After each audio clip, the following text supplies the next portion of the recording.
Bienvenue chez VCA Group, la team qui vous fait voyager et réussir à l'étranger. Études, immigration, expérience de voyage, on couvre tout. Plus de 74% d'entre vous oublient de liker et de follow. C'est le moment de corriger ça pour ne rien manquer. Et maintenant, c'est l'heure de notre webinaire. Alors attachez vos ceintures. Bien. Ok, d'accord, merci. Je pense que c'est bon. Donc, bonjour à tout le monde, tout d'abord, et merci de participer à ce webinaire. Donc, moi, je m'appelle Guch Simon et je suis le représentant du groupe ILSC. Et on va discuter aujourd'hui à propos des opportunités d'études au Canada et aux États-Unis, donc c'est-à-dire l'Amérique du Nord. On va parler un peu plus en général, parce qu'on a aujourd'hui normalement peut-être des nouveaux bacheliers. Et félicitations à vous dans ce côté, dans ce cas. Peut-être certains qui sont actuellement en train de suivre un programme de licence chez vous, et ceux peut-être même qui ont déjà leur licence ou même un master. Donc, ce qu'on va dire, ce qu'on va expliquer aujourd'hui, c'est plutôt un peu le système de l'enseignement supérieur là-bas, parce que c'est différent que le système chez vous. On va parler un peu des frais de scolarité là-bas, en plus. Il faut être clair que la question des finances, c'est absolument clé.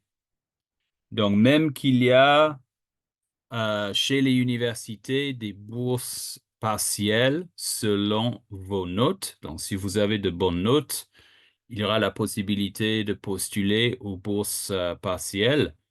Mais il faut comprendre, étudier aux États-Unis, au Canada, ça ne sera pas gratuit. Donc, si vous pensez à trouver une bourse complète, désolé, franchement, ça n'existe presque pas. Ça existe, mais il y a tellement peu de telles bourses et tellement de concurrence qu'on peut dire qu'effectivement, ça n'existe pas. Donc, déjà, il faut comprendre que étudier à l'étranger, il y a un coût. Et ça, c'est la réalité chez vous aussi. Et les études universitaires, ça coûte. Même si vous pensez que vous êtes dans une université publique chez vous et il n'y a pas de coût pour y étudier, bon, en réalité, il y a quand même un coût. Il y a quelqu'un qui paye vos études. Dans ce cas, ce sera les recettes du gouvernement de chez vous qui payent ces études.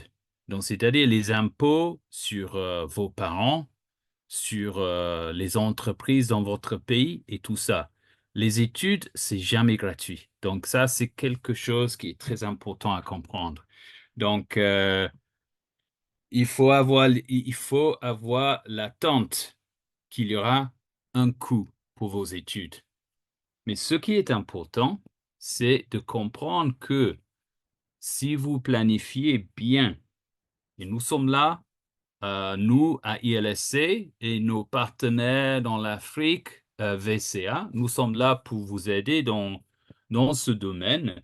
Si vous planifiez bien, vous verrez un retour sur cet investissement. Et c'est ça qui est important. Parce que même si vous venez aux États-Unis ou au Canada, c'est vrai que les études s- sont plus coûteuses que dans la plupart d'autres pays du monde.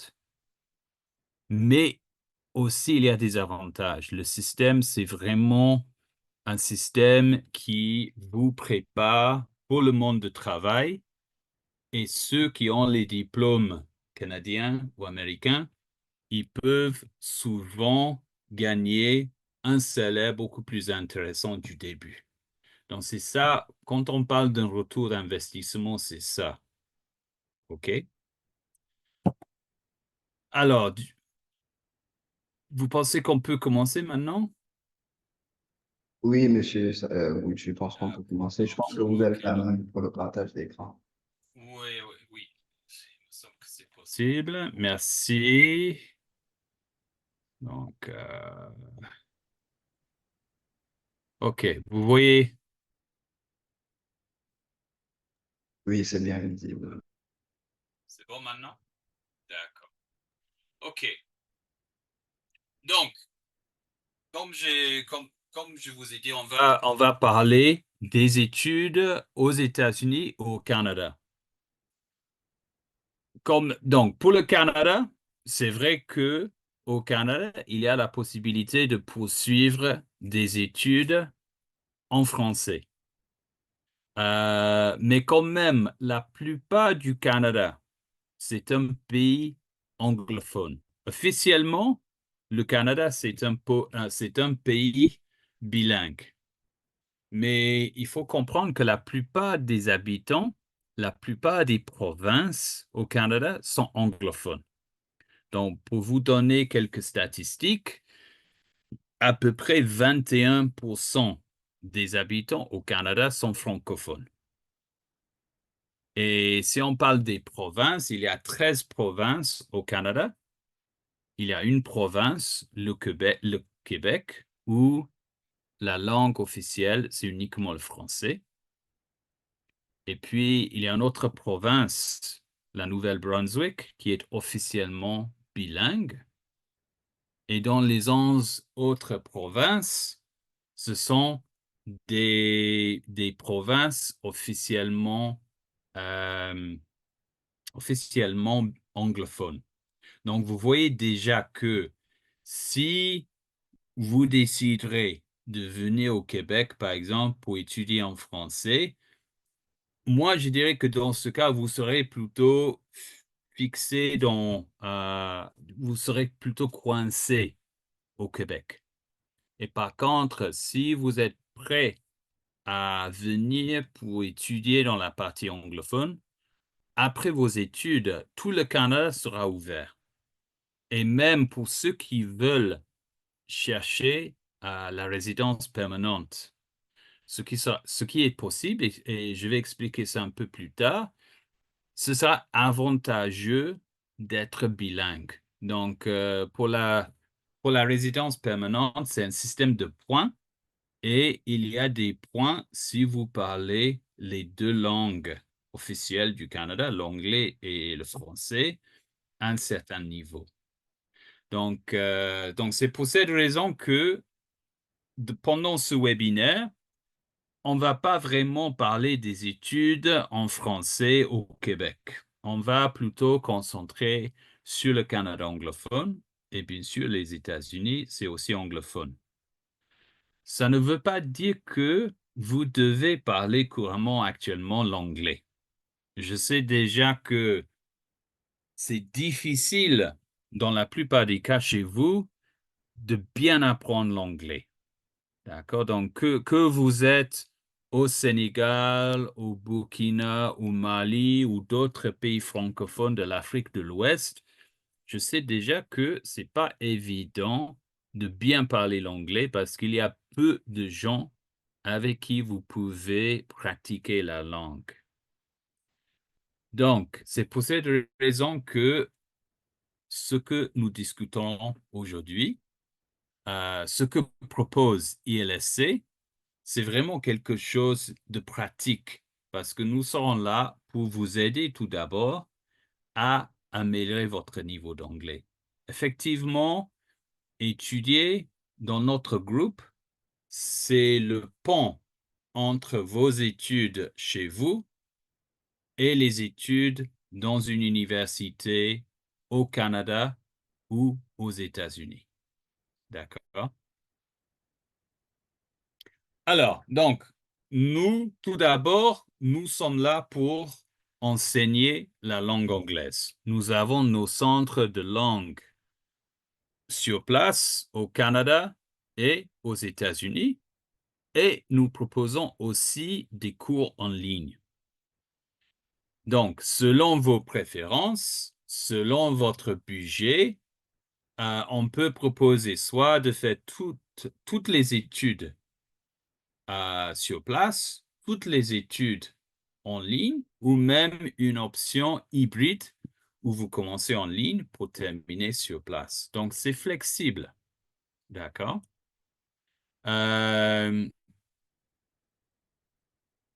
Donc, je vois qu'il y a déjà une question. Normalement, je vais attendre à la fin pour répondre à ces questions, mais l'entrepreneuriat, je vais répondre à cette première question. Il n'y a pas un parcours qui prépare l'entrepreneuriat. Pourquoi toujours vers le travail?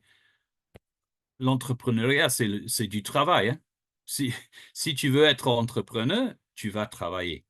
Donc, quand je parle du travail, peu importe le domaine, d'accord? Donc, aux États-Unis, au Canada, toutes les filières sont possibles, OK?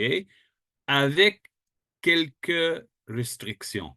Donc, par exemple, il n'est pas possible au Canada pour quelqu'un d'étudier la médecine pure, pour devenir médecin. Donc, la médecine, ce n'est ouvert qu'à ceux qui ont le passeport canadien eux ou ceux qui ont déjà la résidence permanente. Donc, si vous êtes un Sénégalais, par exemple, qui vient de passer le bac et tu veux aller au Canada pour étudier la médecine, malheureusement, ça ne sera pas possible au Canada. Aux États-Unis, oui, c'est possible, mais au Canada, non. Mais en principe, dans ces deux pays, toutes les filières sont disponibles. Et donc, enfin, après, tous les domaines de travail sont aussi possibles. D'accord? Euh, OK, on va continuer.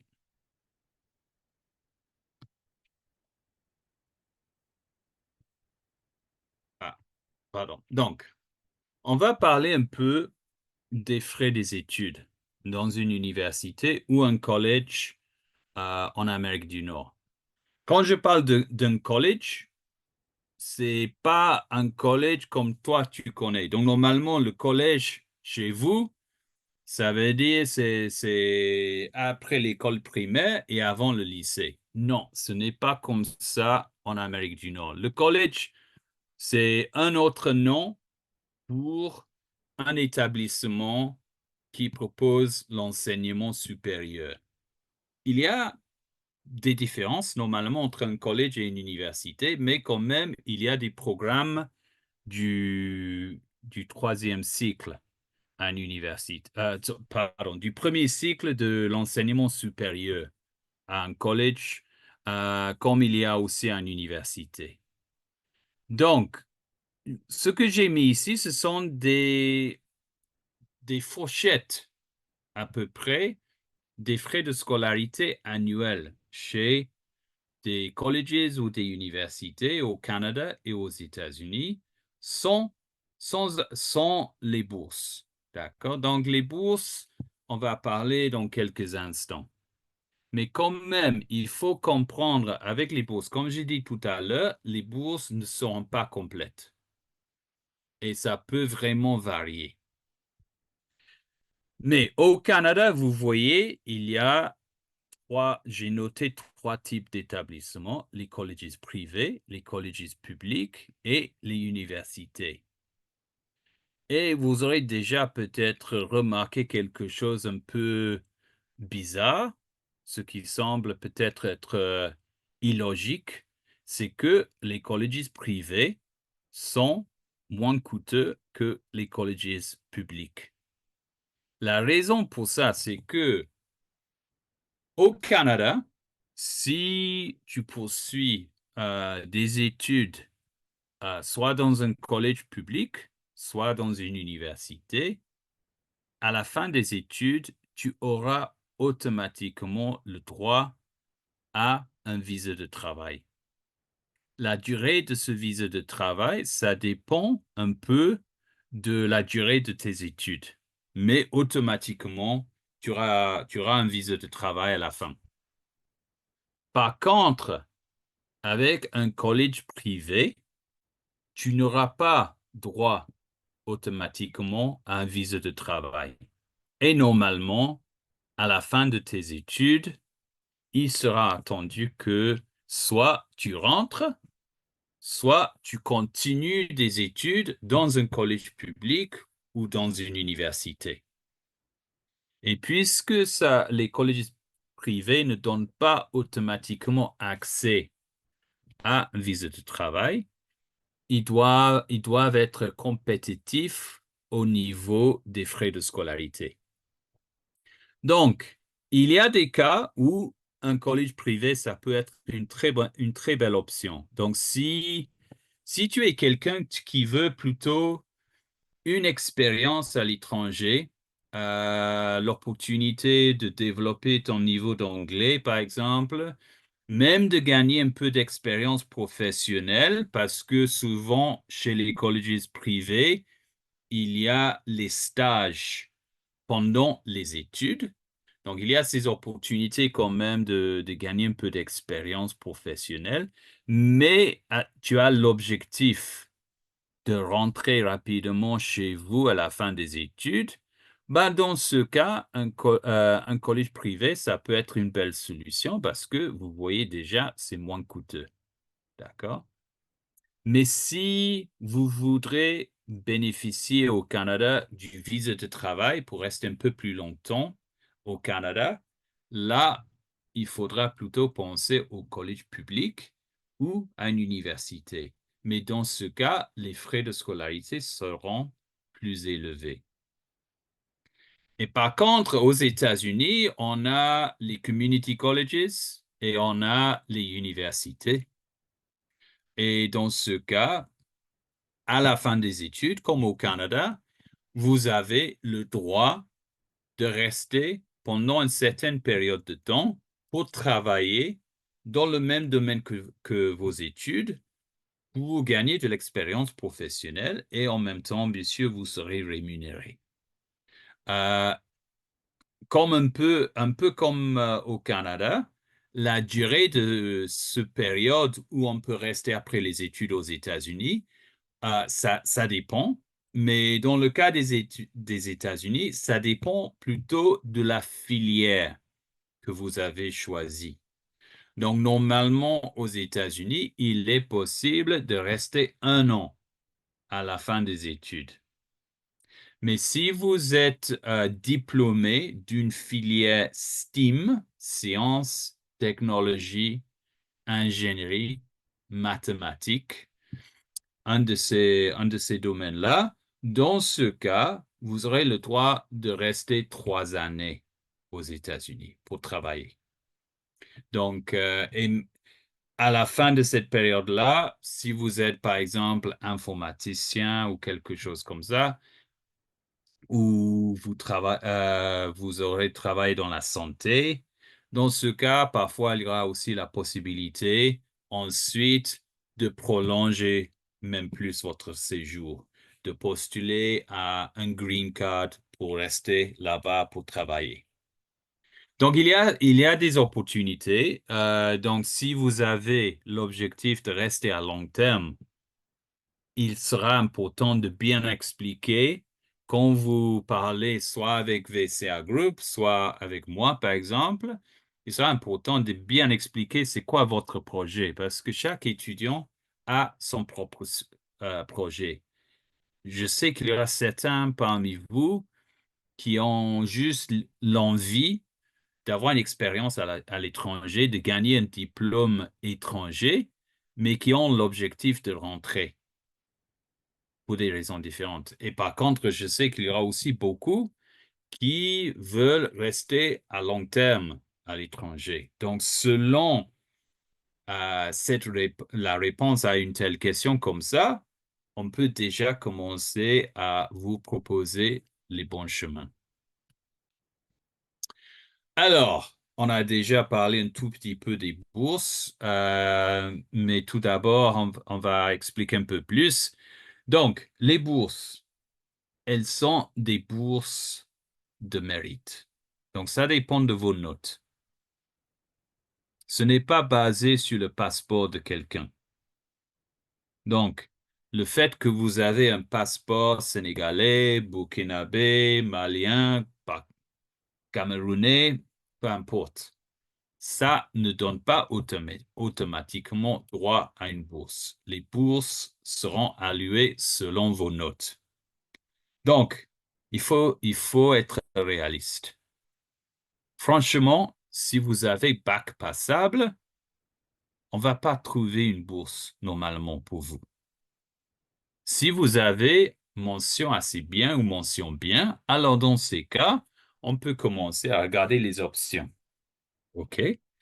Mais on a déjà vu dans la page intérieure, on a déjà vu qu'il y a une fourchette de budget. Donc, c'est aussi important à comprendre que une bourse n'est pas toujours l'option la moins coûteuse. Donc, souvent, quand je parle avec des étudiants de votre région, ils me disent, bon, je veux une bourse de 50%. Ou même parfois, j'ai besoin d'une bourse de 50%. Ça ne veut rien dire quand on parle des études aux États-Unis. Vraiment. Parce que, par exemple, aux États-Unis, prenez l'exemple des États-Unis.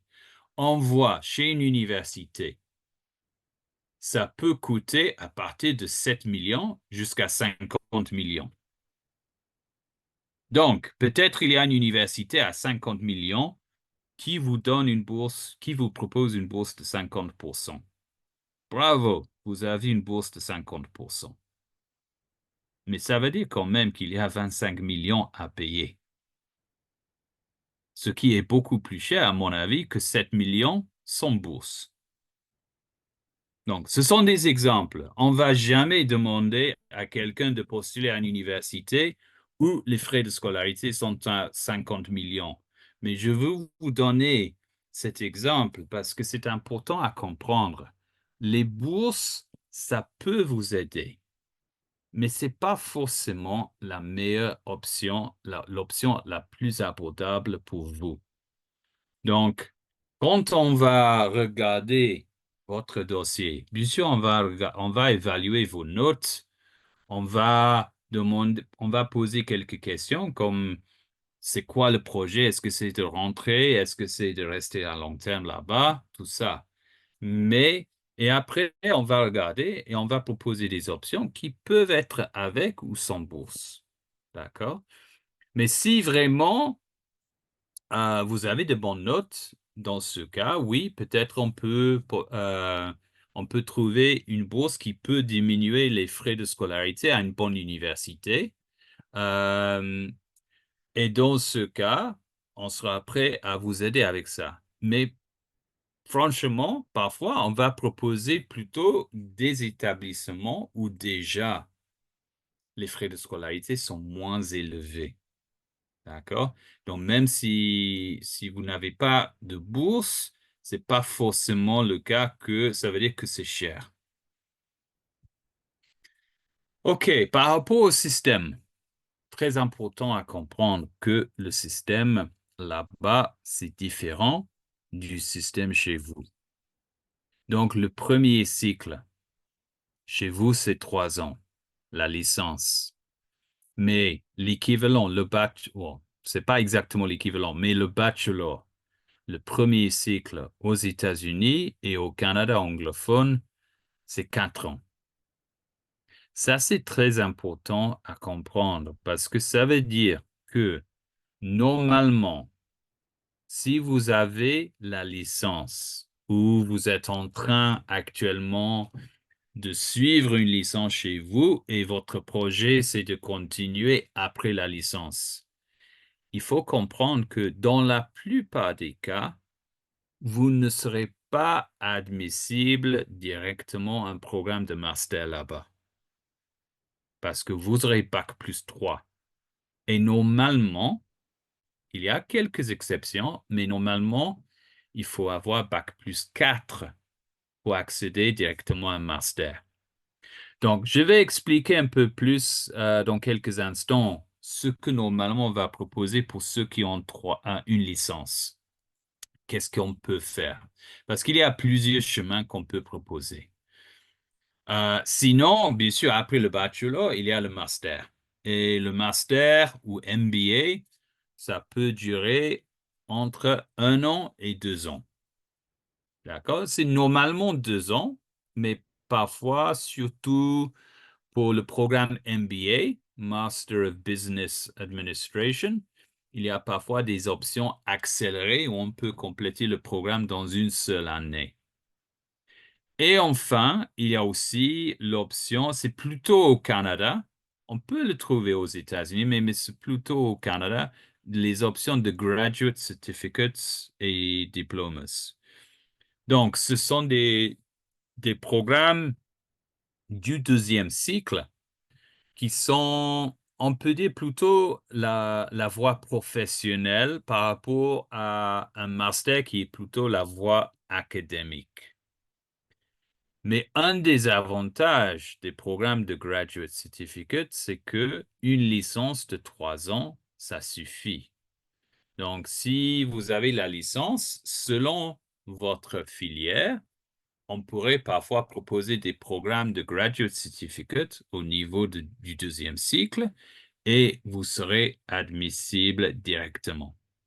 Et par contre, si vous postulez normalement un master après une licence, comme j'ai dit tout à l'heure, normalement, vous ne serez pas encore admissible.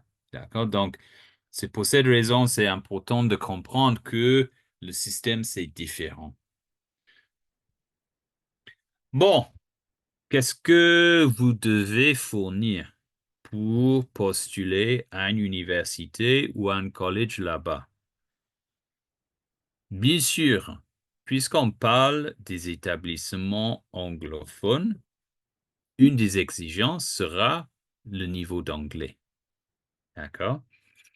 Bon, pour le niveau d'anglais, si déjà vous avez un bon niveau d'anglais, vous pourrez peut-être passer chez vous un examen comme IELTS, TOEFL ou Duolingo.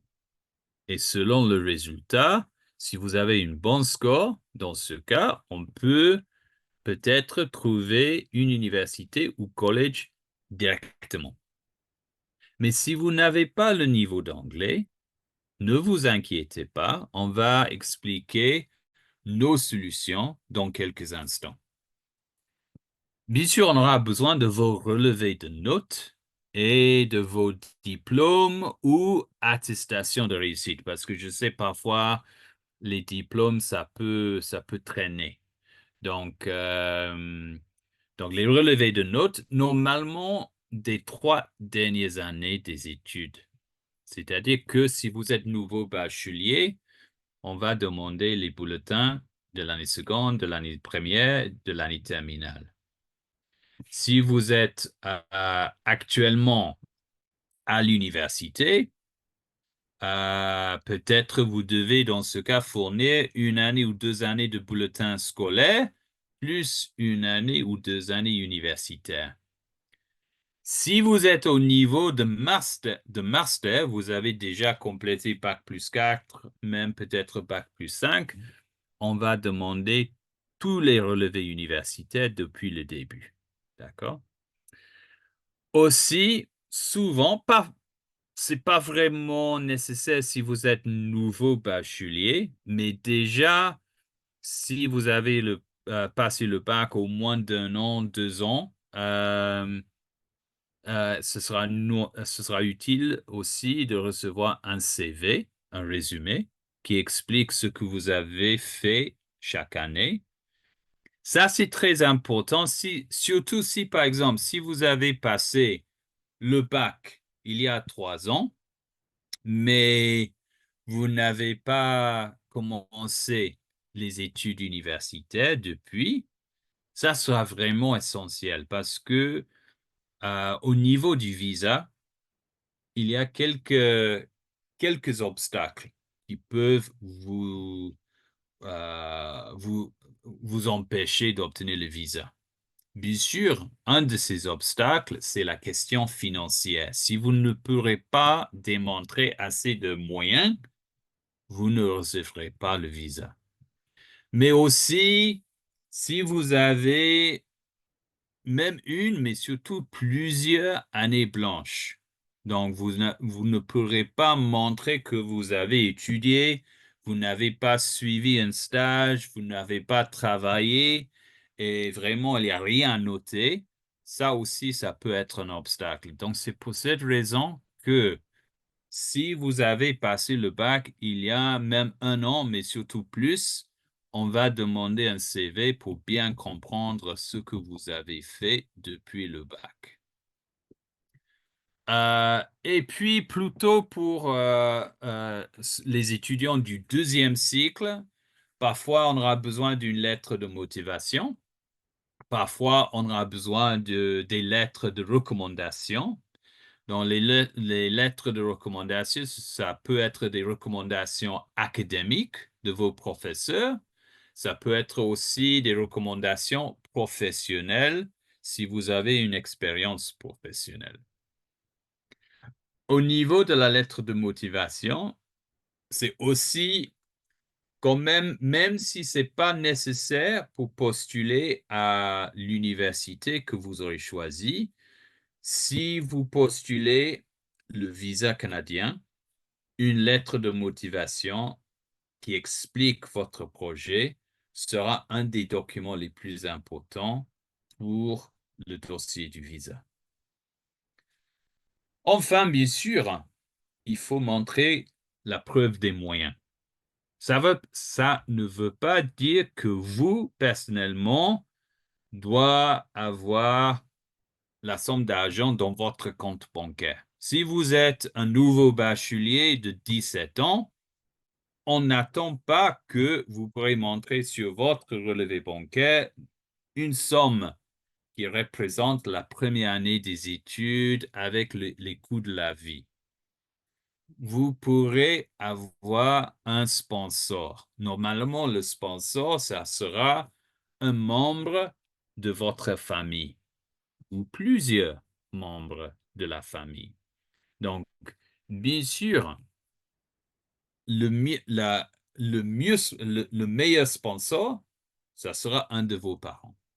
D'accord? Donc, le plus proche, le lien entre vous et le sponsor, les mieux les chances de réussite au visa. D'accord? Déjà, parfois, si ce sera un oncle ou une tante qui va vous sponsoriser, déjà, dans la tête des officiers du visa, il y a peut-être une petite question. Pourquoi un oncle va vous sponsoriser s'il a déjà ses propres enfants aussi? Donc, c'est une question clé. Qui sera votre sponsor? Sans sponsor, on ne peut pas vraiment lancer un projet d'études à l'étranger. Donc, vraiment, de votre côté, c'est la première étape. Qui sera votre sponsor? Bon, on a déjà parlé un petit peu des niveaux d'anglais. Donc, si vous voulez étudier dans une université américaine ou une université ou collège dans la partie anglophone du Canada, vous devez montrer votre niveau, vous devez montrer la preuve d'avoir un certain niveau d'anglais. Donc, comme j'ai dit tout à l'heure, ça peut être l'examen IELTS, ça peut être l'examen TOEFL, ça peut être l'examen Duolingo. OK? Mais si vous n'avez pas le niveau d'anglais, nous avons nos programmes d'anglais. ILSC, c'est la marque au Canada. ELS, c'est la marque aux États-Unis. Donc, on sera là pour vous enseigner l'anglais, soit sur place, soit en ligne, soit l'option hybride. D'accord? Et un des avantages de choisir un programme d'anglais, d'ILSC ou d'ELS, c'est qu'il y a des centaines d'universités américaines et canadiennes qui acceptent nos certificats à la fin du programme. C'est-à-dire que quelqu'un qui vient étudier chez nous notre certificat puisse remplacer un examen comme IELTS, TOEFL ou Duolingo. Alors, par rapport à notre programme, parce que c'est très important, oui, c'est un programme d'anglais, mais c'est plus que ça. D'accord? Donc, un programme ILSC, ELS, oui, on est là pour renforcer tout d'abord votre niveau d'anglais. Mais en même temps, on va aussi vous donner les outils, les méthodologies pour bien étudier dans le système, disons, anglo-saxon. D'accord? La réalité, c'est que étudier dans une université au Canada ou aux États-Unis, vous verrez que les méthodes d'enseignement sont beaucoup différentes des méthodes que normalement vous aurez expérimentées chez vous. Donc, vous verrez que c'est beaucoup plus interactif. Donc, chez vous, souvent, c'est plutôt le prof qui parle, un peu comme moi maintenant, et vous prenez des notes. Mais aux États-Unis, au Canada, il y aura beaucoup plus de débats, de discussions, d'échanges et des choses comme ça. Et aussi beaucoup de devoirs personnels et de projets entre les étudiants. Donc, il y a beaucoup plus d'indépendance. Et tout ça, ça peut prendre un peu de temps pour vous habituer. Donc, c'est pour cette raison que notre programme vous aidera à bien apprendre ces méthodologies aussi. Donc, voilà effectivement le programme que nous proposons. Et pour quelqu'un qui veut venir étudier au Canada, aux États-Unis, qui sait déjà qu'il n'a pas le niveau d'anglais pour accéder directement à une université ou à un collège, bon, dans ce cas, la première étape, ça serait de contacter VCA Group, l'organisateur de ce webinaire, et VCA Group puisse vous enregistrer pour un test d'anglais ILSC. Et notre test, c'est un test gratuit, c'est un test en ligne que vous pouvez passer même chez vous. Et c'est un test d'évaluation pour comprendre où vous êtes actuellement dans notre système. Est-ce que vous êtes ici vraiment au niveau débutant ou est-ce que vous avez déjà un niveau assez élevé, mais pas encore prêt pour commencer les études universitaires? Donc, notre test, c'est là pour évaluer votre niveau et avec le résultat de ce test, on peut vous proposer la bonne durée des cours d'anglais dont vous avez besoin. Et ensuite, on pourra planifier quelle rentrée universitaire on va cibler. Parce que aussi, le système là-bas, c'est beaucoup plus flexible. Vous avez plutôt des options de septembre et puis souvent, c'est tout. Puis souvent, si vous avez raté la rentrée de septembre chez vous, il faut attendre toute une année. Mais aux États-Unis, au Canada, il y a plus qu'une seule rentrée. Selon l'établissement, selon la filière, il y aura au moins normalement deux rentrées et parfois jusqu'à 4 rentrées. Donc, c'est beaucoup plus flexible. Pour les cours d'anglais, comme j'ai dit, l'idée du test, c'est pour bien évaluer votre niveau et avec ça, on peut calculer la bonne durée des cours de langue. Donc, chez nous, la durée des cours de langue, ça peut durer à partir de 2 mois jusqu'à 12 mois. Donc, si je n'ai pas encore regardé les questions qui ont été déjà mises, mais peut-être il y a une question. Les cours d'anglais vont durer combien de temps? Bon, ça dépend de votre niveau actuel et c'est pour cette raison qu'on commence avec le test. D'accord? Donc, le test, ça nous aide à bien calculer la bonne durée des cours de langue. OK. Comme j'ai dit, il est aussi possible de suivre nos cours d'anglais en ligne. Donc, nous avons notre programme qui s'appelle ILSC Hello. C'est l'option en ligne. Donc là, il est possible d'avancer en suivant des cours en ligne. Ce sont des cours avec un de nos professeurs. Donc, ce n'est pas une application où vous faites des exercices, des choses comme ça. Ce seront des vrais cours avec de vrais professeurs, avec des étudiants un peu partout du monde parfois.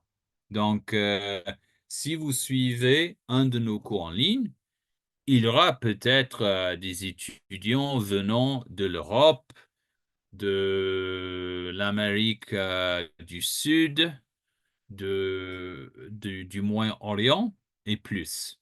D'accord? Donc, c'est-à-dire que vous ne serez pas dans une salle de classe, même en ligne, une salle de classe virtuelle où tous les étudiants sont des francophones. Même dans la plupart des cas, vous serez avec des étudiants non francophones et pendant ces cours, vous devrez même échanger avec ces étudiants en anglais.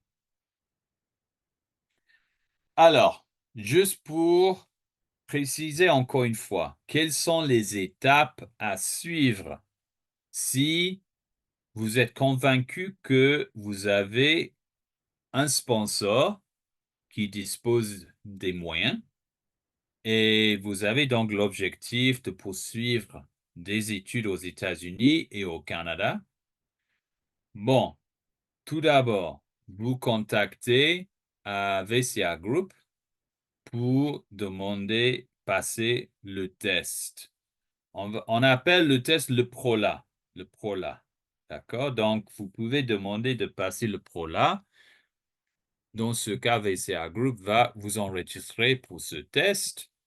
Vous recevrez un lien à votre adresse email et ce lien reste valable pendant 2 semaines. Et pendant ces 2 semaines, vous pourrez passer à n'importe quel moment le test.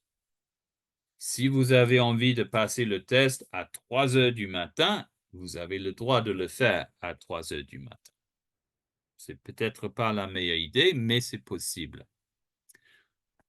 Ensuite, il est important de choisir une université ou un collège. On ne va pas lancer les démarches du visa uniquement avec une admission pour les cours de langue. Parce qu'à notre expérience, le taux de réussite du visa, si on a uniquement une admission pour les cours de langue, c'est moins élevé. Donc, une partie de nos services qui est très, très importante, c'est notre service de conseil pour les universités et ensuite, on va vous aider à postuler à l'université pour obtenir ce qu'on appelle une admission conditionnelle. Et une admission conditionnelle, ça veut dire que vous êtes admis académiquement, mais il reste une condition à satisfaire, dans ce cas, le niveau d'anglais. Mais déjà, si vous lancez les démarches du visa avec une admission pour les cours de langue et une admission académique pour la suite, déjà, vous aurez une meilleure chance de réussite dans la visa. Il est important à comprendre que, surtout au Canada, les colleges, les universités vont demander un acompte avant de vous fournir avec une lettre d'admission. Donc, pour postuler, bien sûr, vous fournissez les documents. Normalement, il y aura des frais d'inscription à payer. peut-être $100 par exemple, mais ça dépend de l'établissement. Et si vous serez admissible, dans la plupart des cas, ces universités vont demander un acompte. Et quand vous aurez payé l'acompte, ensuite, ils vous fournissent avec la lettre d'admission conditionnelle. Ces acomptes sont remboursables dans le cas de refus de visa. Mais il est aussi important à comprendre que si vous avez payé un acompte, c'est aussi avantageux. Ce n'est pas une solution parfaite, mais c'est avantageux. Ça augmente les chances de réussite pour le visa. Combien sera cet acompte? Ça dépend de l'établissement. Il y a certains établissements qui vont demander peut-être $2 000 d'acompte. Il y aura d'autres qui vont demander un semestre, donc la moitié de l'année. Donc peut-être, ça peut être $10 000 même. Bon, je comprends que c'est peut-être un peu effrayant de payer ces acomptes avant l'obtention du visa. Mais il faut aussi comprendre que le plus élevé l'acompte que vous avez payé, les meilleures vos chances de réussite. Et en cas où vous aurez un refus de visa, vous présentez la lettre de refus de visa pour être remboursé. D'accord? Donc, c'est important à noter que normalement, vous devrez faire un paiement avant l'obtention du visa, mais c'est pour à long terme, c'est pour vous aider. C'est pour améliorer vos chances de réussite du visa.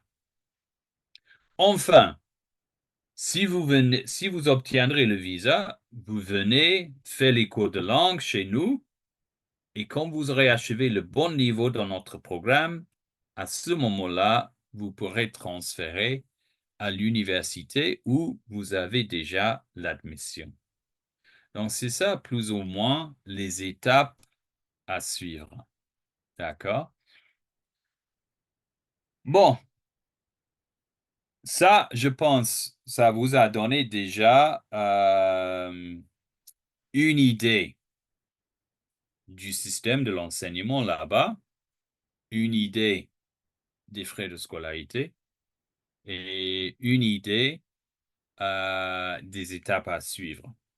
Avant que je commence à revoir vos questions, juste pour récapituler par rapport à la suite après les études, parce que ça aussi c'est important, parce que je comprends, étudier au Canada et aux États-Unis, ce n'est pas un cadeau, ça va coûter relativement cher, même parfois très cher. Donc, c'est comme j'ai dit au début, ce qui est important, c'est de comprendre c'est quoi le retour sur l'investissement. Bon, dans les deux pays, le Canada et les États-Unis, pendant les études, oui, il y a la possibilité de chercher un petit boulot pour payer un peu tes dépenses quotidiennes. Un petit boulot, ça ne suffit pas pour payer la scolarité.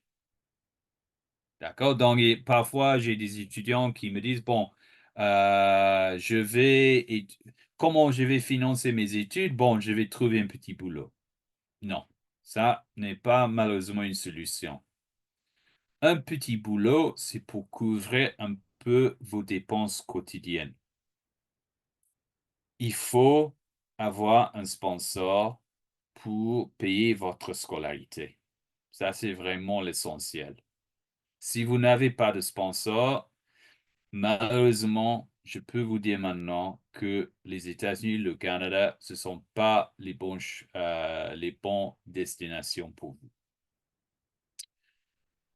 Il y aura aussi des opportunités, surtout pendant les vacances d'été, de chercher des stages pour gagner un peu d'expérience professionnelle. Il est important à comprendre que les stages ne sont pas forcément rémunérés.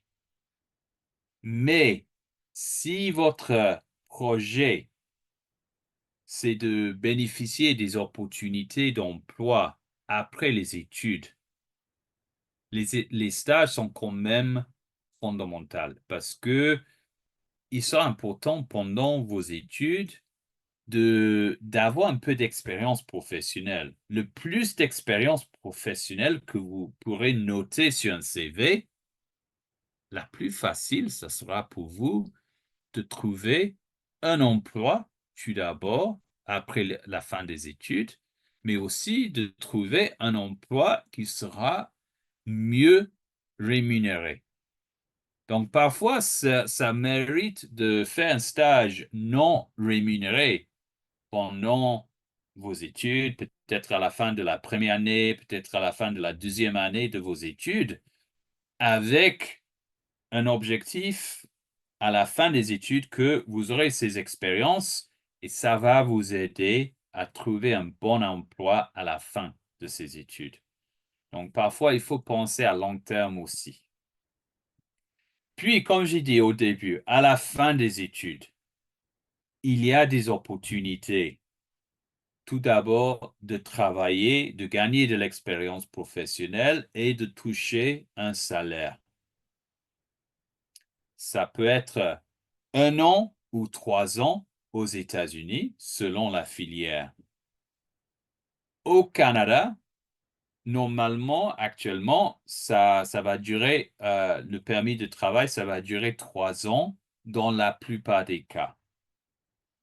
L'exception, c'est que si vous avez suivi un programme d'1 an, et il y a certains programmes d'1 an, dans ce cas, vous recevrez un visa de travail d'1 an.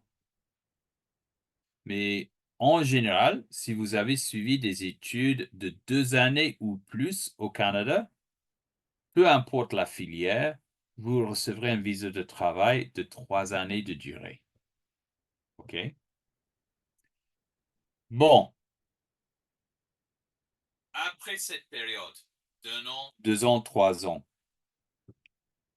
qu'est-ce qui sera possible? Au Canada, on peut postuler la résidence permanente. Ce n'est pas garanti.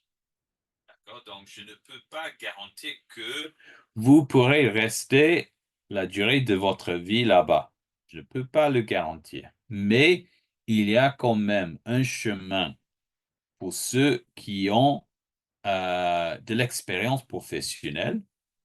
Comme j'ai dit, pour postuler à la résidence permanente, il y a un système de points. Donc, il y a des points ou des points différents selon la filière. Il y a des points différents selon le niveau des études que vous avez effectuées au Canada. Il y a des points parfois par rapport à la province où vous habitez. Donc, si vous avez poursuivi des études dans une province moins peuplée, comme l'île Prince-Édouard, par exemple, ça peut ajouter quelques points supplémentaires. Il y a des points pour parler à un très bon niveau les 2 langues officielles, anglais, français. Et il y a aussi des points selon votre expérience professionnelle. Et si vous avez brisé le tarif nécessaire pour la résidence permanente, à ce moment-là, vous l'aurez. D'accord? Aux États-Unis, c'est un peu moins clair parce que personne n'a automatiquement le droit de postuler à la résidence permanente. Normalement, ce sera la responsabilité de votre employeur de postuler un visa de travail pour que vous puissiez rester plus longtemps aux États-Unis à la fin de la période de travail après les études. Et si ça, pour que ça réussisse, ça dépend franchement du niveau de votre poste, donc le niveau de l'expérience que vous avez. Ça dépend aussi un peu de la filière, du domaine de travail, parce qu'il y a certaines filières en manque aux États-Unis. Donc, on a toujours besoin des informaticiens. Il y a un manque d'étudiants américains qui poursuivent des études supérieures en ingénierie aussi, par exemple, et aussi dans la santé. Donc, dans ces domaines-là, par exemple, il y a peut-être la possibilité de rester à long terme aux États-Unis.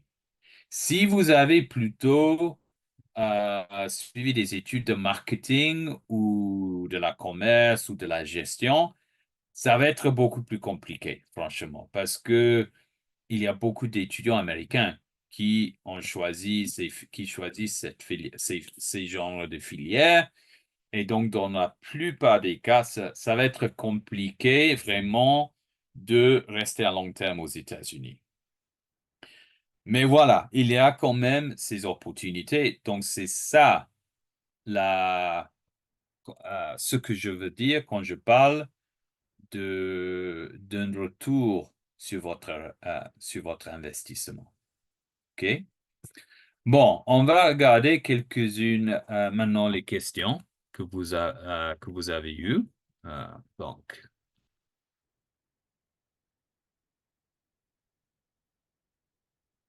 OK. Regardons, on va commencer au début.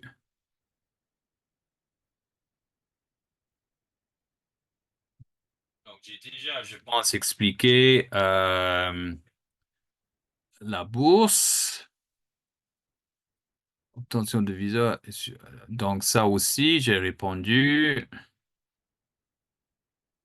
Bon, une autre chose par rapport aux bourses que j'ai pas encore dit, en général, la plupart des bourses sont plutôt ciblées vers les étudiants du premier cycle. Donc, au niveau de master, franchement, il y a peu de bourses. Mais il y a d'autres options. Donc, si vous avez de bonnes notes, il y a parfois la possibilité de postuler à une position qui s'appelle Graduate Assistant.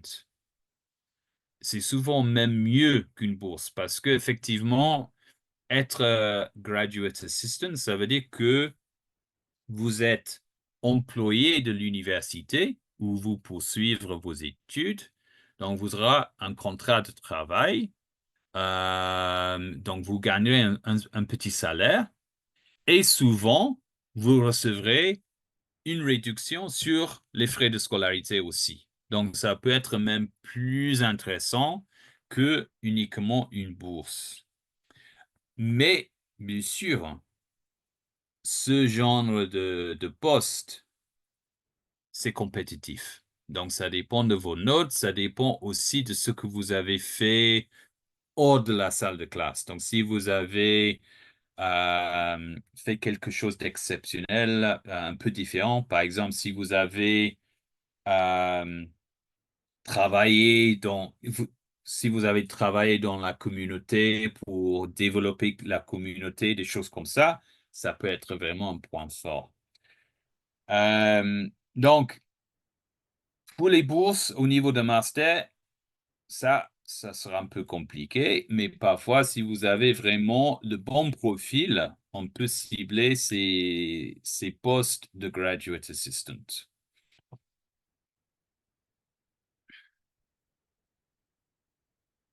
Donc, moi, je suis en Master 1. Cette année, je ferai Master 2. Est-ce que je peux postuler pour Canada? Oui. On peut postuler à n'importe quel moment. Ce qui sera important, c'est que si vous aurez complété Master 2 au Canada, chez vous, quand vous postulez pour continuer les études au Canada, normalement, vous devrez suivre encore un master. Ce ne sera pas normalement un doctorat à ce niveau-là. Parce que, comme j'ai dit, Le premier cycle au Canada et aux États-Unis, ça dure 4 ans. Puis, normalement, le master, c'est 2 ans. Donc, dans la plupart des cas, pour être admis dans un doctorat, normalement, on cherche quelqu'un qui a déjà Bac plus 6. OK? Donc, normalement, pour quelqu'un qui a le Master 2, on va les pousser vers un Master là-bas. Pour un étudiant qui cherche à aller au Canada chercher du travail, avant de poursuivre des études au Canada, comment il peut réussir facilement? Bon, la réponse simple, c'est pas facile. Donc, dans ce cas, si tu parles de travail, tout d'abord, tu parles de visa de travail. Et pour gagner un visa de travail au Canada, il faut avoir certaines compétences qui sont en manque. En plus, l'objectif de ce webinaire aujourd'hui, c'est d'expliquer les études.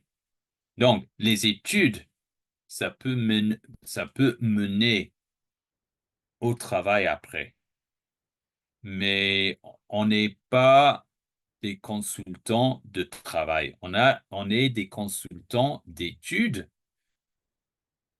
avec l'idée que ces études, ça donne ensuite des opportunités de travail. Je voudrais savoir si je peux postuler pour la licence 2 en sciences économiques et de gestion. Peut-être, ça dépend de votre profil, mais à noter que, parce que je suppose que ça veut dire que tu as complété la licence 1 chez vous. Bon, si vous êtes actuellement en train de poursuivre une licence et vous préférez transférer à l'étranger plutôt que de compléter la licence chez vous, c'est possible. Mais il faut aussi comprendre que les systèmes sont différents.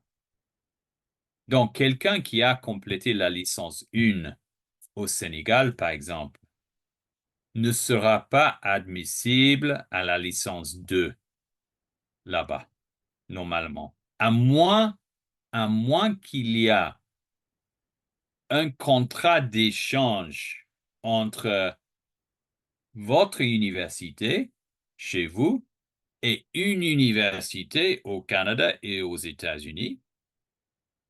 Il y a parfois ces contrats, mais c'est très rare. Il y a peu d'universités canadiennes-américaines qui ont des contrats comme ça avec les universités en Afrique. Mais à moins que ça existe, l'idée de transférer 100% de vos crédits pour continuer les études là-bas, ça n'existe pas. Vous pourrez peut-être, si vous avez complété la licence 1 chez vous et vous voulez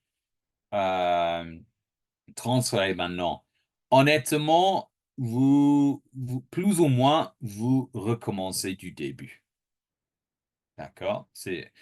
Et donc, la question de transfert d'un système à l'autre, c'est compliqué parce que les systèmes sont différents. Et donc, c'est pour cette raison, même si quelqu'un a une licence, parfois on peut regarder l'option de transférer d'une licence à la fin d'une licence, donc quelqu'un qui a la licence 3 pour continuer le bachelor aux États-Unis ou au Canada. Mais même là, parfois, je vois que les étudiants sont déçus avec le résultat, qu'ils ont pu transférer beaucoup moins de crédits qu'ils avaient cru au début. Donc, on est là pour vous guider, mais il faut être clair. Si vous avez fait 1 an d'études universitaires chez vous, je peux vous dire avec 100% de certitude que vous ne serez pas admis directement à la licence 2 là-bas. OK? Moi, je veux faire mon master en biodiversité au Canada. Est-ce que possible de faire dans les universités publiques? En principe, oui, mais soyez clairs. Les universités publiques, c'est pas gratuit. Donc, on a déjà regardé les frais de scolarité. Les frais de scolarité, ça existe, que ce soit une université publique ou une université privée. D'accord? Pour le green card, ma famille ont eu déjà, mais le problème, est-ce qu'il est possible de parrainer l'enfant qui dépasse? Donc, le green card aussi, c'est pas notre domaine. OK? Nous sommes là, nous sommes des consultants d'études. Le green card, c'est une question d'immigration. OK? Donc, là, je peux pas vous guider là. Désolé. Je suis en Master 1 Communication digitale. Est-ce que je peux postuler pour la licence? En principe, oui. Si on est actuellement en Master 1, en principe, on peut recommencer du début à l'étranger. Personnellement, j'ai des craintes parfois par rapport à comment ces cas seront traités par les ambassades, parce que du point de vue d'un officier du visa, il va se poser la question, mais pourquoi quelqu'un qui est actuellement en bac plus 4 veut reculer à bac plus 1? Donc, quelqu'un qui a, par exemple, ce cas-là, moi, je dirais, bon, si vous êtes déjà en Master 1, le système, bon, un programme comme un Graduate Certificate ou diplôme au Canada, ça peut être intéressant pour vous. Il y a bien sûr des limites, mais il est possible de changer un peu la filière. Donc, quelqu'un qui a la communication digitale au niveau de la licence, peut-être, on pourrait peut-être suivre un programme dans la gestion, dans quoi d'autre, même dans l'hôtellerie, des choses comme ça. Si vous êtes quelqu'un qui a fait une licence en ingénierie ou quelque chose un peu plus scientifique, là, c'est même plus facile de changer dans plusieurs domaines différents. Donc, c'est toujours facile de changer un programme de gestion si on veut suivre la gestion. Donc, quelqu'un qui a suivi l'ingénierie puisse facilement postuler un master ou un programme de graduate certificate selon votre profil exact en gestion. Donc, il y a un peu de flexibilité par rapport à la filière, mais dans ton cas, je dirais mieux de voir quelles sont les options de transférer un programme du deuxième cycle au Canada ou aux États-Unis sans recommencer du début, franchement. OK? Et par rapport aux filières opportunes, bon, ça dépend de plusieurs choses. Ça dépend un peu, est-ce que vous voulez rentrer chez vous, est-ce que vous voulez rester là-bas? D'accord? Parce qu'il y a peut-être euh, certaines filières qui sont très, très potentes où, franchement, pour le moment au moins, il y a peut-être pas trop d'opportunités d'emploi en Afrique, mais il y a de belles opportunités dans des pays comme le Canada ou les États-Unis. Donc, surtout parfois avec la technologie, par exemple, c'est parfois un peu difficile de trouver des opportunités d'emploi parce que la technologie n'est pas forcément aussi avancée. Euh, et par contre, aux États-Unis, au Canada, peut-être on peut trouver plus facilement des emplois avec un bon salaire là-bas. Tu, tu, tu. Donc, on peut avoir une licence 2 au Sénégal et partir au Canada pour continuer la licence 3. Bon, j'ai déjà plus ou moins répondu à cette question. On peut transférer, mais vous ne serez pas admissible à la licence 3. Donc, vous devrez reculer un peu quand même. Pour quelqu'un qui a 40 ans et qui est un professionnel voulant faire une maîtrise, est-ce que c'est possible? Est-ce que l'âge ne bloque pas? Ça, c'est une très belle question. La réponse, c'est pas forcément. Non, en principe, c'est possible. Si vous avez bien détaillé un CV qui montre que depuis la fin de vos études chez vous, vous avez toujours travaillé, vous avez une longue carrière professionnelle et vous pourrez justifier pourquoi maintenant vous voulez recommencer les études pour approfondir un certain domaine des études. En principe, c'est possible. D'accord? Surtout si on parle d'un programme comme le MBA, le Master of Business Administration. C'est vrai que maintenant, le MBA, c'est un peu différent maintenant. Il y a des MBA qui sont vraiment là maintenant pour les étudiants directement après avoir fait la licence ou bachelor. Mais au début, l'idée d'un MBA, c'était pour attirer ceux qui ont déjà fait des études universitaires, qui ont des années d'expérience professionnelle et qui voulaient approfondir leurs études. Donc, anciennement, et même chez certaines universités, c'est toujours le cas, typiquement, un étudiant d'un MBA aura au moins 30 ans. Donc, je dirais à cette question, l'âge, ce n'est pas forcément un blocage. Où ça pourrait être un blocage, franchement, c'est si vous avez, où ça devient plus compliqué, ou si vous avez fait le bac, et puis c'est tout, et puis vous avez travaillé, là, c'est peut-être un peu plus compliqué. Mais si vous avez fait une licence chez vous, vous avez travaillé depuis, et vous voulez faire un MBA, là, on peut trouver des solutions pour vous. Je suis en licence 1 de lettres modernes. Je demande est-ce que je pourrais postuler pour la licence 2 ou bien reprendre la licence 1 au Canada. Oui, mais comme j'ai dit, ce sera plutôt la deuxième option là, reprendre la licence 1. Je dirais aussi, bon, c'est quoi exactement que tu veux faire dans les lettres modernes? Parce que il faut penser, c'est quoi la carrière que vous envisagez après?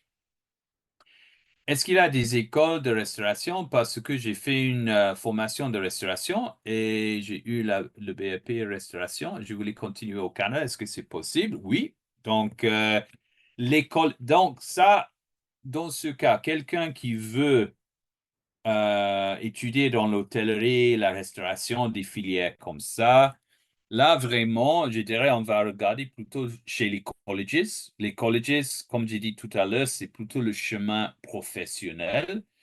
Et donc là, oui, sûrement, il y a des colleges qui ont de très bons programmes de restauration, de l'hôtellerie, des domaines comme ça. J'ai eu mon diplôme d'État il y a 6 ans, mais j'aimerais faire des études supérieures au Canada, pas trop cher. Bon, donc, bien sûr, dans ce cas, la première chose, ça serait de bien préciser ce que vous aurez fait depuis le bac. Donc, pendant ces 6 ans, qu'est-ce que tu as fait? Parce que s'il y a trop d'années blanches, ça va être compliqué.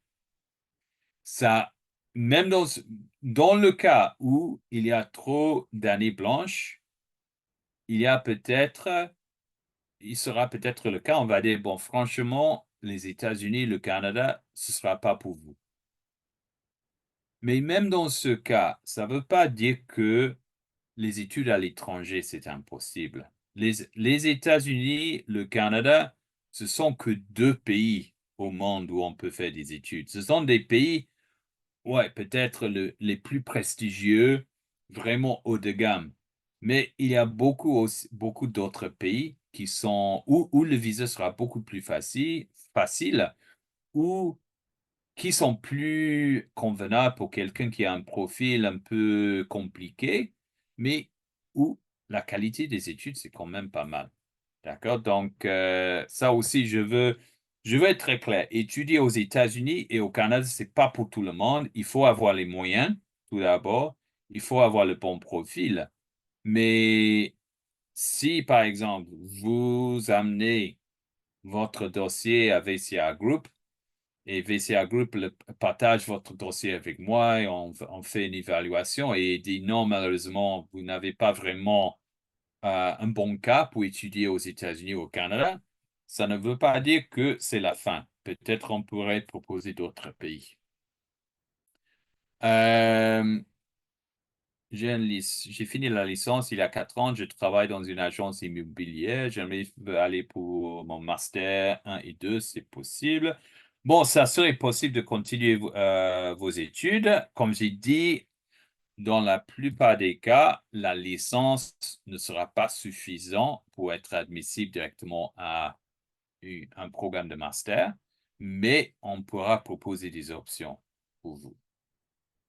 Est-ce que le sponsor doit forcément être un parent? Ça ne pourrait pas être un ami.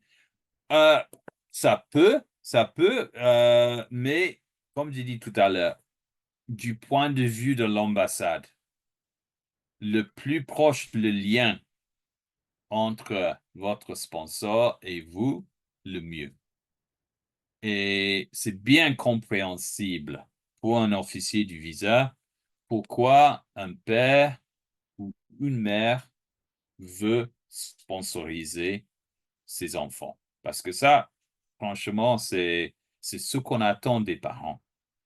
C'est un peu plus difficile à justifier pourquoi un ami veut vous sponsoriser. Je ne dis pas que c'est impossible, je dis tout simplement que ce sera plus compliqué. J'ai fait la procédure visiteur, ça fait pratiquement 9 mois sans suite. Qu'est-ce qui peut faire que Dieu ainsi? Bon, la procédure visiteur, c'est autre chose aussi.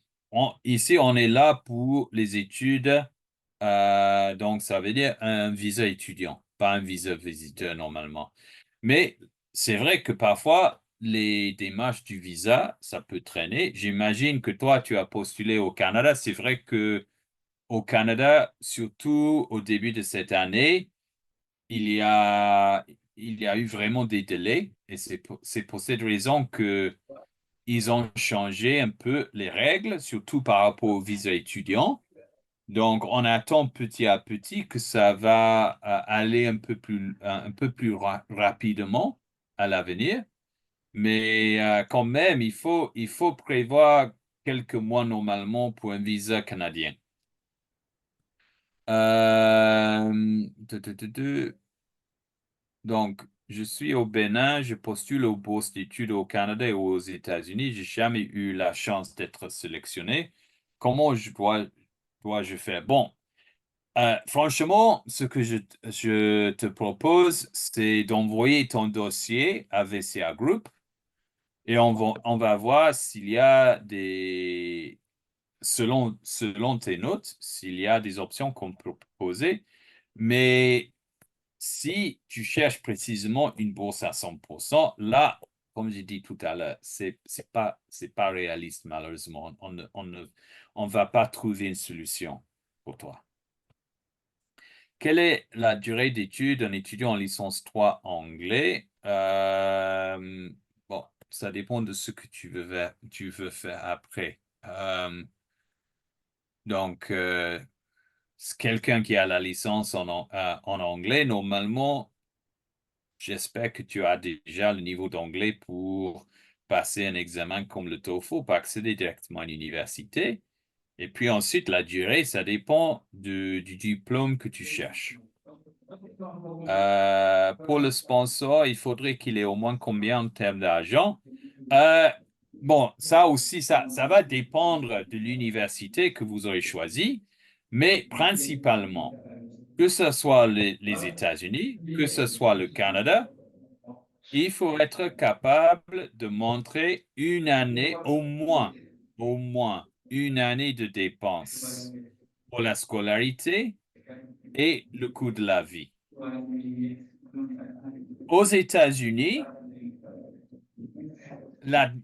effectivement, la lettre d'admission, c'est un document qui s'appelle le I-20. Et le I-20, ça note la somme d'argent qu'il faut être capable de montrer. au Canada, il faut être capable de montrer la scolarité notée sur la lettre d'admission, plus 20 635 dollars canadiens vers le coût de la vie. D'accord? Mais aussi, dans ce cas, on pourra vous mieux préciser la somme quand on aura choisi une université.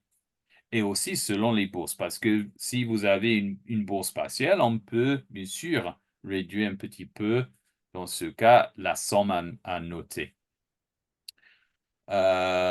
Juste pour savoir si la personne a déjà son Master 1, combien de temps pour l'anglais? Bon, ça, le niveau de vos études, ça n'a normalement, à moins que tu as étudié l'anglais, ça n'a rien à faire avec ton niveau d'anglais. Donc, le niveau d'anglais et ton niveau d'études, ce sont deux questions complètement à part. Donc, le niveau, la durée du temps dont tu as besoin pour les cours d'anglais, ça dépend de ton niveau actuel. C'est pour cette raison, nous proposons dans ce cas que tu passes notre test pro là. Je cherche permis de travail au Canada. Bon, on peut le faire à travers les études, mais pas directement. On est ici, on est des consultants d'études.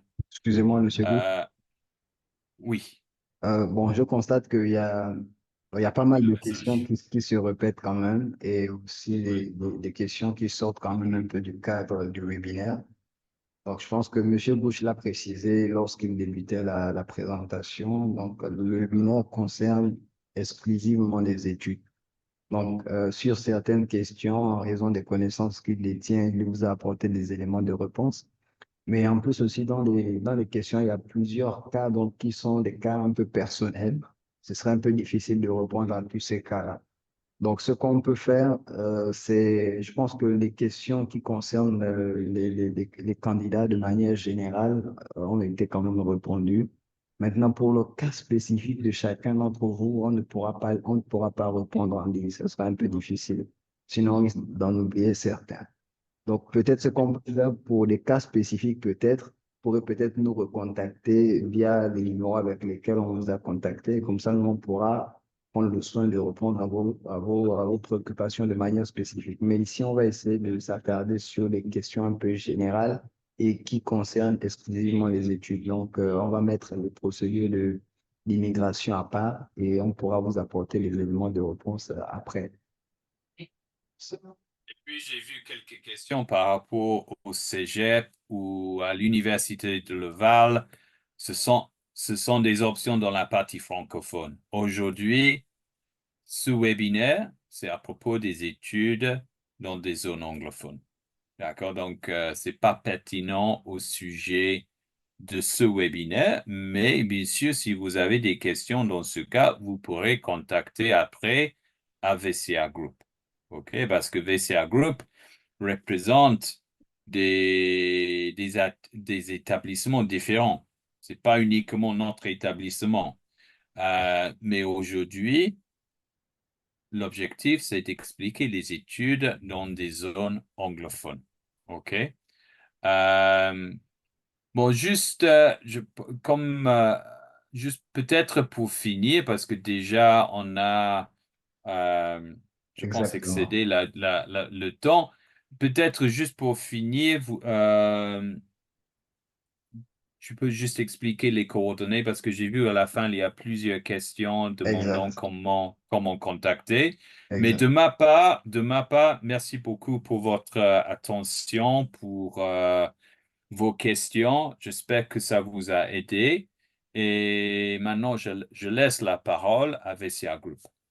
OK. Merci beaucoup, monsieur Gooch, pour la présentation. Donc, ça fait exactement 1 h et 20 minutes que vous présentez. Ouais. Vraiment, c'est très gentil. Et, voilà, en tout cas, la présentation était très claire. Vous avez vraiment pris le soin de nous fournir toutes les informations nécessaires. Et je pense que les étudiants également présents ont pu bénéficier, donc, pourront en bénéficier.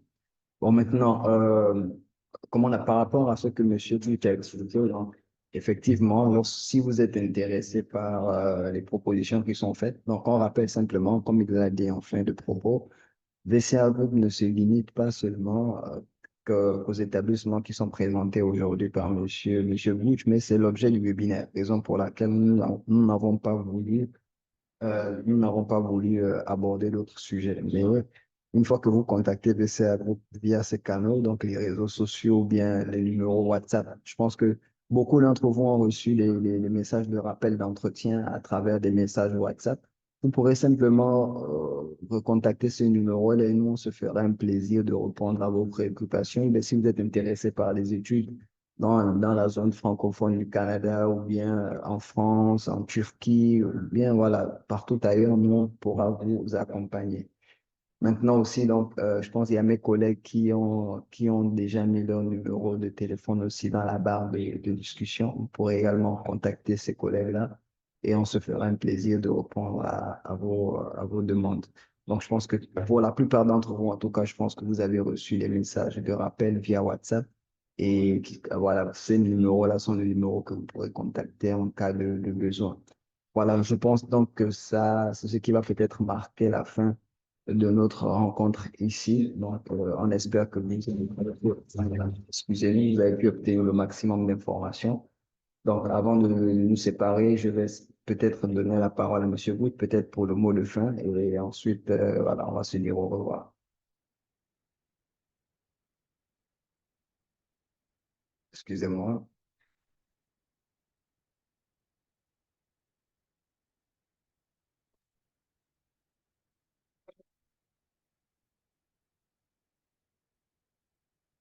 Ah, ok, ok, ok, c'est bon.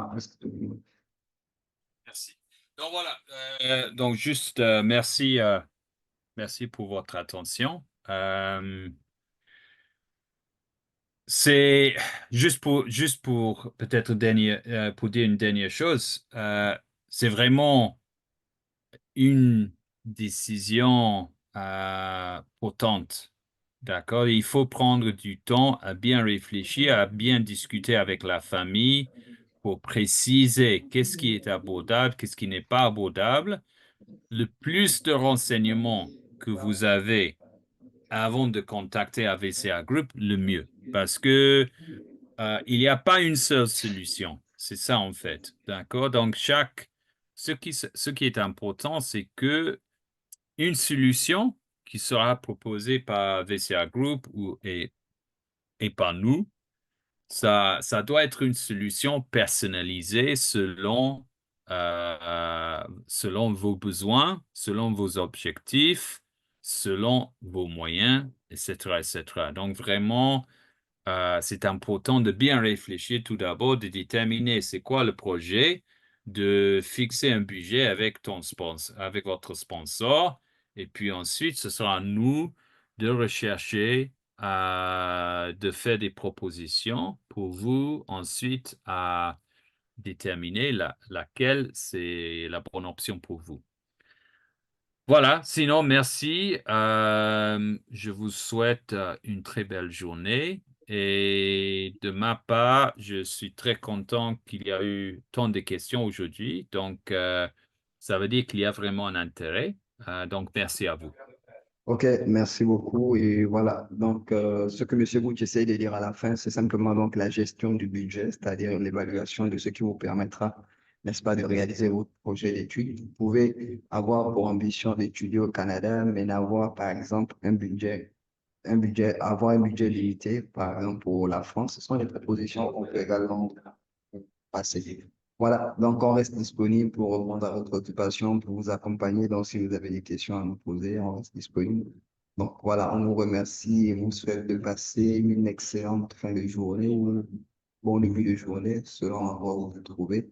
Et en espérant nous recontacter très bientôt. Et merci beaucoup, Monsieur Bouch, encore une fois, et à la prochaine. Bonne journée. Merci. Bonne journée à vous. C'est- Merci.